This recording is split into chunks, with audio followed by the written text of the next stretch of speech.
നമ്മളിതൊക്കെ skill oriented, output oriented വർക്കാണ് അല്ലേ? ഒരു ഫോണ് ഒരു കസ്റ്റമർ കൊണ്ടു തന്നു കഴിഞ്ഞാല് എന്താണോ അതിന്റെ പ്രസന്റ് കണ്ടീഷന് അത് മാറ്റി അത് ഓണാക്കി കസ്റ്റമറുടെ മുഖത്ത് സന്തോഷം വിരിഞ്ഞാൽ മാത്രമേ നമ്മളെ പെട്ടിയിൽ പൈസ പോകുള്ളൂ അല്ലേ? അൾട്ടിമേറ്റ്ലി നമ്മള് ബിസിനസ് ആണല്ലോ, പൈസക്ക് വേണ്ടിയിട്ടല്ലേ ചെയ്യുന്നത്. അതിന്റെ കൂടെ തന്നെ നമുക്ക് കസ്റ്റമർ മുഖത്തൊരു ഹാപ്പിനെസ്സും കൂടി കാണാൻ കഴിഞ്ഞാല് എന്ത് സംഭവിക്കും? പൈസ ഉണ്ടാവും, സന്തോഷം ഉണ്ടാവും. എന്താണ് ശരിക്കും വേണ്ടിയത് എന്നുള്ള തിരിച്ചറിവ്. സ്റ്റീവ് ജോബ്സിന്റെ കഥ അറിയാം നിങ്ങൾക്ക്? അറിയില്ല.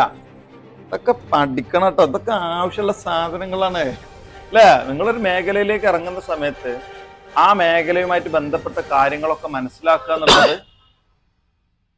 ഒരു കഴിവാണ് അല്ലേ?